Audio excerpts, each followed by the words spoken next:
성경에는 이 산타 할아버지 말고 선물을 주는, 전달해 주는 역할을 하는 존재들이 있습니다. 그 존재가 바로 천사입니다. 오늘 우리가 본문에서 함께 읽을 때에도 그 천사들 중에 가브리엘이라는 천사의 이름을 우리가 접했습니다. 성경에는 한 3명 정도의 천사가 등장합니다. 가장 익숙한 천사가 바로 오늘 우리가 본문을 통해서 본 가브리엘, 그리고 또 다니엘서에서 볼 수 있는 미카엘이라는 천사가 있고요. 우리가 들고 있는 이 성경에는 나오지 않지만 이 가톨릭에서 보는 공동 번역 성경에는 토빗기라는 성경책이 있습니다. 그 성경에 보면 라파엘이라는 천사가 또 등장을 합니다.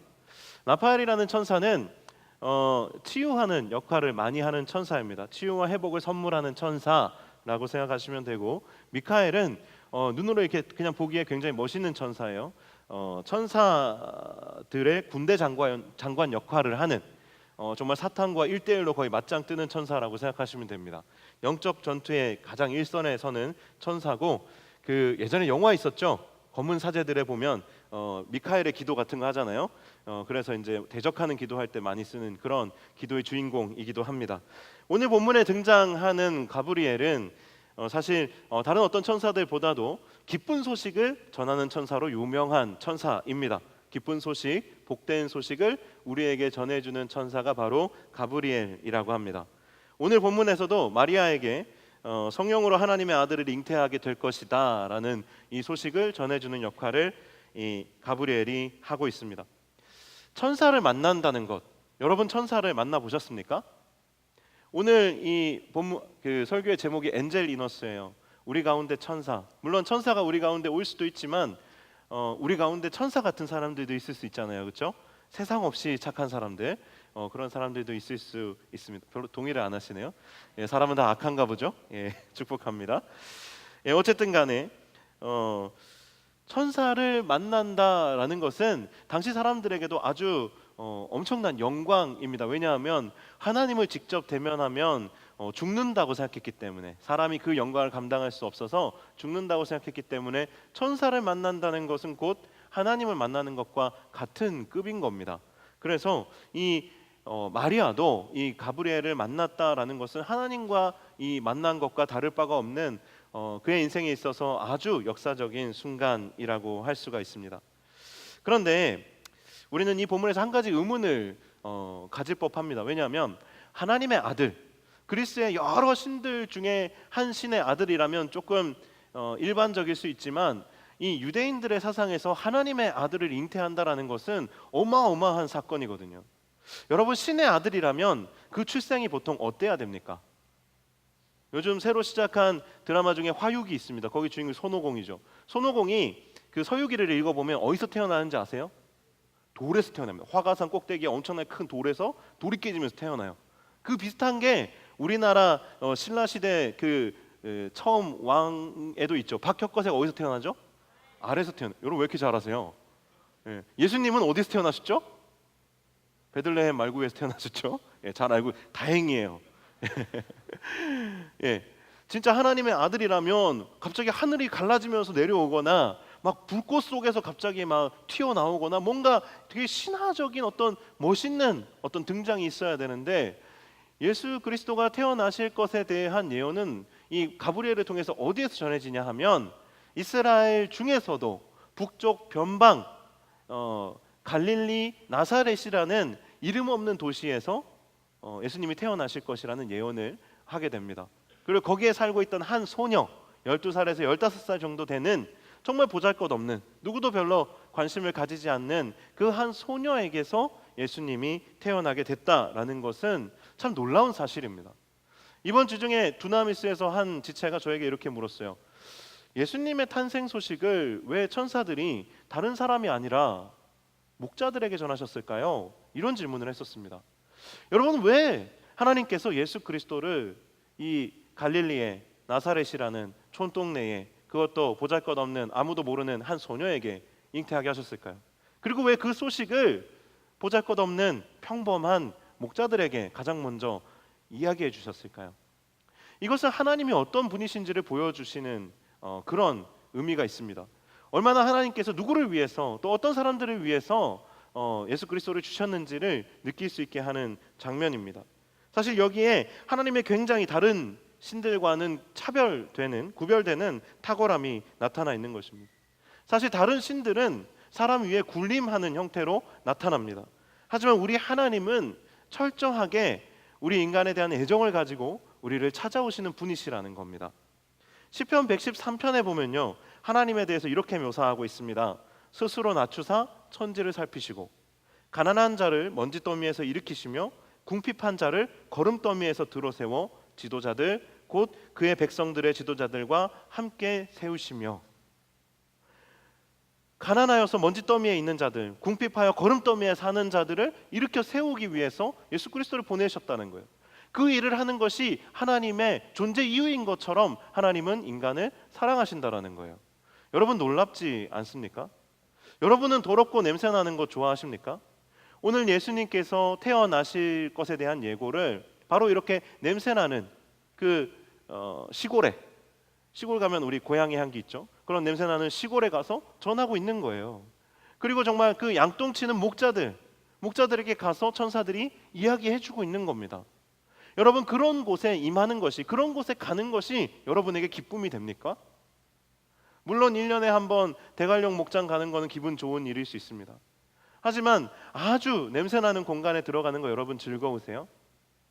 마더 테레사 수녀가 이런 말을 했습니다. 거룩함은 화장실 청소에서부터 시작된다. 제가 이 말을 듣고 너무 마음에 감동이 됐어요. 너무 감동이 돼서, 그래, 내가 정말 이 거룩함은 정말 더러운 곳에서 먼저 섬김으로 그 숭고한 헌신을 통해서 우리 가운데 임하는 거야. 그래, 맞아, 나도 그렇게 살아야 되겠다. 내가 정말 낮은 곳에서 먼저 섬겨야 되겠다. 내가 더러운 일이 있으면 내가 먼저 해야 되겠다. 죄 짓는 일 말고요, 그런 더러운 일 아니고 먼저 섬기는 마음으로 해야 되겠다. 그런 감동을 받았어요. 그런데 다음날 아침에 우리 딸이 큰 일을 봤어요. 근데 아이들은 처음부터 얼음 변기에 앉지 못하니까 아이들만의 작은 변기가 있습니다. 거기에다가 너무 건강해서 아침에 일어나자마자 거기에다가 이렇게 푸짐하게 이렇게 볼일을 봐놓으셨어요.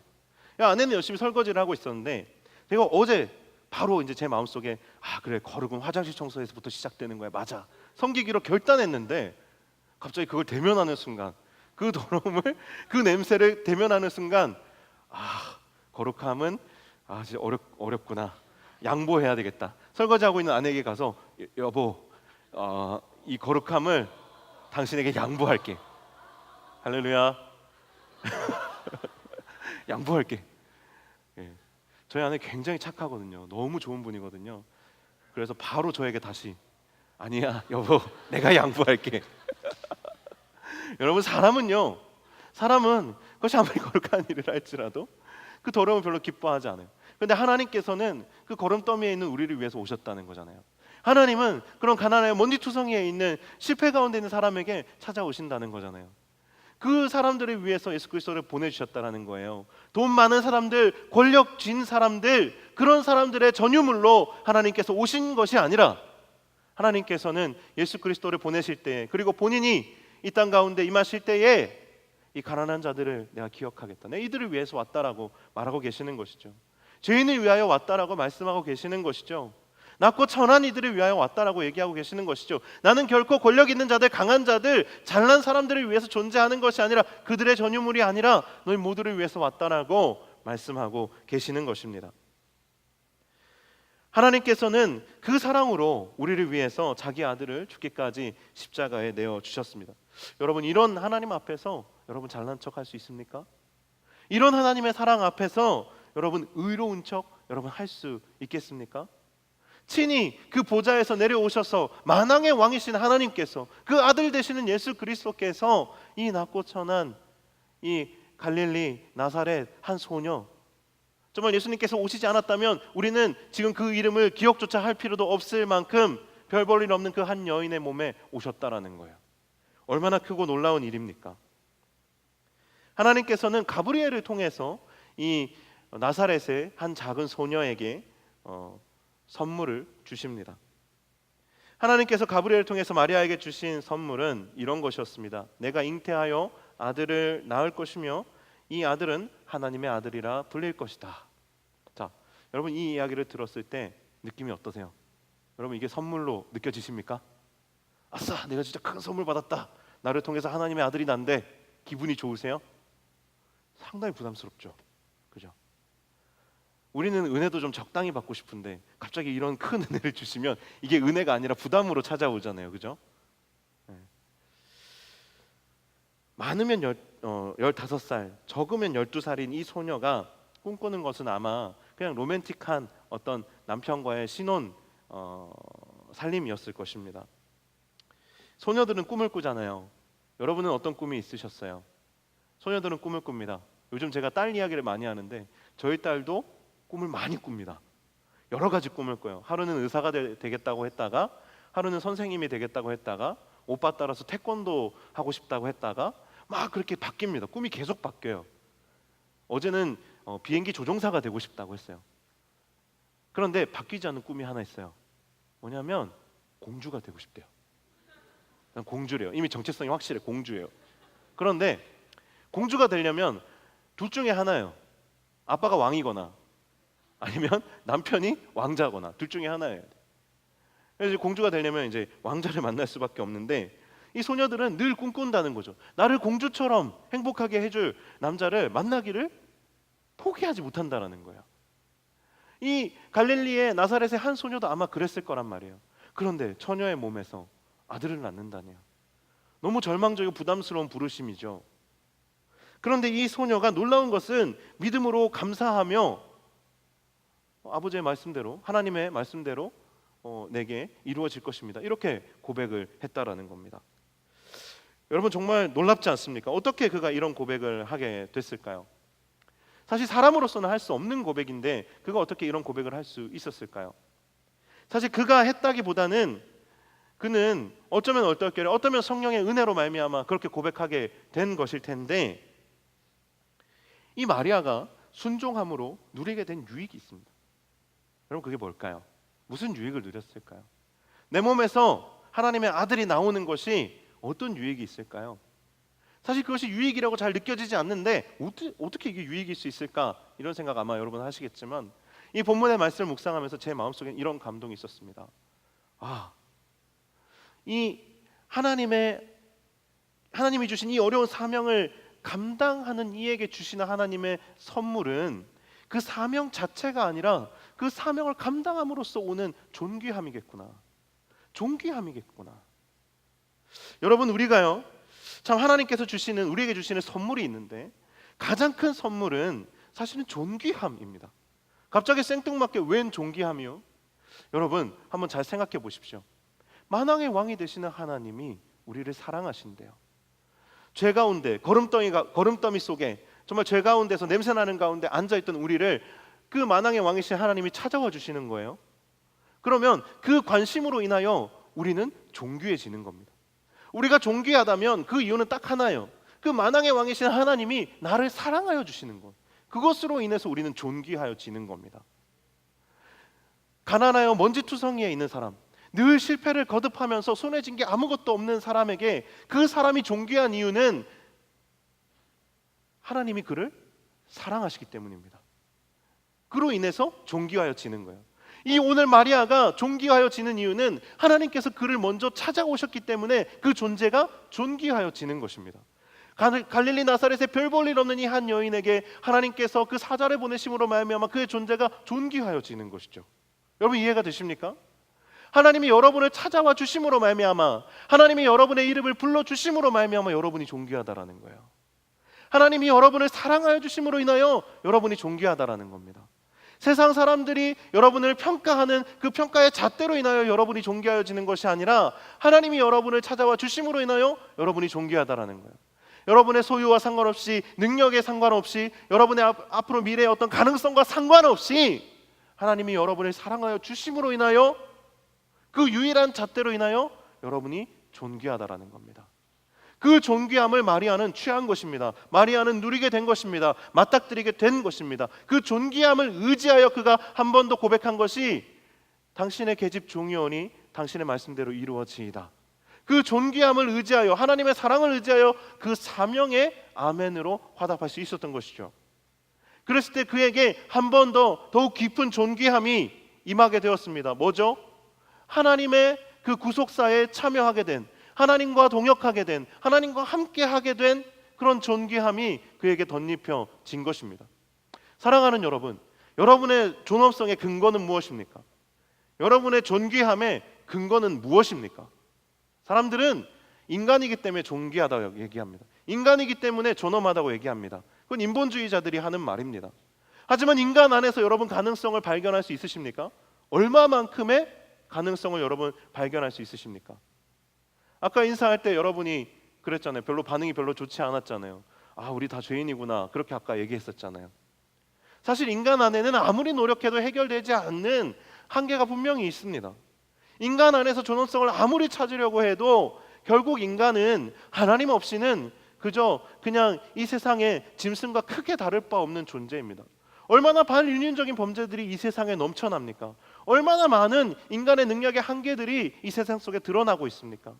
인간은 우리 자신 스스로를 지킬 수 없을 정도로 사실은 연약한 존재입니다. 인간이 왜 사회적 동물입니까? 사회적으로 함께 뭉쳐있지 않으면 홀로 이 대자연에 대항해서 살아남기는 가장 연약한 존재가 인간이기 때문에 그렇지 않습니까? 사실 사람은 함께 있지 않으면 이 세상 가운데 살아남기에 가장 취약한 존재 중에 하나입니다. 하나님께서는 우리를 사랑하여 주시고 하나님께서는 우리에게 사명을 주심으로 인해서 우리가 존귀하여 지는 것입니다. 그것을 의지할 때 우리는 그 존귀함을 지켜낼 수 있습니다. 마리아와 같이 그런 부담스러운 제안을 하나님으로부터 받을 때 우리의 반응은 어떨까요? 부담스러워 됐습니다. 외면하거나, 혹은 또 우린 이렇게 합니다. 타협을 합니다. 하나님, 좋아요. 제가 그거 받겠습니다. 대신에 하나님, 이거 해주세요. 우리는 하나님과 끊임없이 타협하려고 합니다. 야곱과 같은 본성이 있는 거죠. 하나님, 나를 지켜주셔서 돌아오게 하시면 내 소유의 10분의 1을 당신에게 드리겠습니다. 하나님, 내 형으로부터 나의 생명을 지켜주시면 내가 하나님께 이렇게 하겠습니다. 끊임없이 하나님과 타협합니다. 나의 성공을 위해서, 나의 유익을 위해서. 하지만 우리의 존귀함은 그런 타협에서 나오지 않습니다. 우리의 존귀함은 정말 하나님께 숭고하게 나의 자신을 내어드림으로, 나를 사랑하시는 하나님께 사랑으로 나를 내어드림을 통해서 우리의 존귀함이 회복되어지는 것입니다. 사랑하는 여러분, 이 마리아와 이 가브리엘의 만남 속에서 이 존귀함을 보실 수 있는 영적인 눈이 열리게 되기를 축복합니다. 크리스마스를 앞두고요, 두 가지 너무 가슴 아픈 소식을 뉴스를 통해서 접했습니다. 한 가지는요, 샤이니 종현의 사망 소식이었습니다. 또 한 가지는요, 제천 스포츠센터의 화재 사망 사건이었습니다. 너무 마음이 아프더라고요. 크리스마스를 앞두고 함께 모두 기뻐하고 그 기쁨을 나누었으면 좋겠는데, 누군가는 이렇게 외로움 속에서, 고독함 속에서, 또 고통 속에서 이렇게 죽어가는 이 시대적 아픔이 너무나도 괴로웠습니다. 여러분도 아마 한 주간 참 많이 가슴 아파하며 시간을 보내셨으리라 생각이 됩니다. 두 가지 다 너무 가슴 아프고 슬픈 사건이지만 저는 청년들을 섬기는 목회자로서 샤이니 종현의 그 죽음이 너무 가슴 아팠습니다. 우연히 SNS에서 그가 남겼다는 유서를 읽게 됐는데, 그 유서의 내용 중에 제 마음에 비수처럼 꽂힌 내용이 있었습니다. 뭐였냐면, 도무지 살아야 할 이유를 찾지 못하겠다 였습니다. 도무지 내가 살아야 될 이유를 찾지 못하겠다. 그렇게 화려한 삶을 살아가는 사람이 우리의 눈으로 봤을 때는 그토록 화려한데, 그토록 멋진데, 그토록 일찍 많은 것을 이루었는데 도대체 어떤 어두움이 그를 삼킨 것일까? 도무지 이해할 수 없으면서도 그의 이 고백, 도무지 살아야 할 이유를 찾지 못하겠다, 이것이 제 마음속에도 와닿고 많은 청년들의 가슴을 울리는 이유가 뭘까요? 저는 누구도 그를 그 어둠 속에서 건질 수 없었다는 것이 너무 마음이 아팠습니다. 여러분, 우리의 삶에서요, 내 자신의 존귀함, 내 자신의 존재할 그 가치, 귀함을 잃어버리면 존재할 이유를 찾을 수가 없게 되는 것입니다. 여러분, 제가 존귀함에 대한 이야기를 할 때 여러분 별 감동이 없으셨죠? 뭐 존귀함? 그 눈에 보이지 먹는 건가요? 아마 별 감동이 없으셨을 겁니다. 그런데요, 그 존귀함이 없으면 우리는 내 스스로 이 세상에서 살아갈 이유를 찾을 수 없는 겁니다. 여러분이 이 세상에서 살아갈 이유가 있다면, 버텨내야 될 이유가 있다면 하나님이 여러분을 사랑하신다라는 그 근거밖에 없습니다. 하나님이 여러분을 사랑하셔서 당신을 지으셨습니다. 하나님 여전히 당신을 사랑하십니다. 이 근거 외에는 우리가 붙들 수 있는 것이 없다는 거예요. 세상은 우리를 계속해서 효용 가치로 평가합니다. 얼마나 많은 것을 얼마나 잘해낼 수 있느냐, 그것으로 우리를 가치를 매깁니다. 하지만 하나님께서는 우리에게 사명을 주시되 그 사명으로 인해서 우리가 어떤 열매를 맺는 것에 대해서 하나님 그것으로 판단하시기보다 그 사명을 충성되이 순종함으로 감당하려는 그 고백, 그 삶을 통하여, 그 과정을 통하여 하나님은 우리를 긍정하십니다. 기뻐하십니다. 그 존귀함을 잃어버리면 우리는 눈에 보이는 것들이 아니라 눈에 보이지 않는 곳에서부터 무너지게 되는 것입니다. 눈에 보이지 않는 것부터 사람은 무너지는 거예요. 눈에 보이지 않는 것들이 우리를 무너뜨리는 것 같지만 사람을 정말 무너뜨리는 것은 눈에 보이지 않는 것들입니다. 왜 살아야 하는지, 무엇을 위해 살아야 하는지 과학이나 어떤 철학이나 사람들이 그것을 가르쳐 줄 수 없습니다. 그것을 가르쳐 줄 수 있는 것은 성경이죠.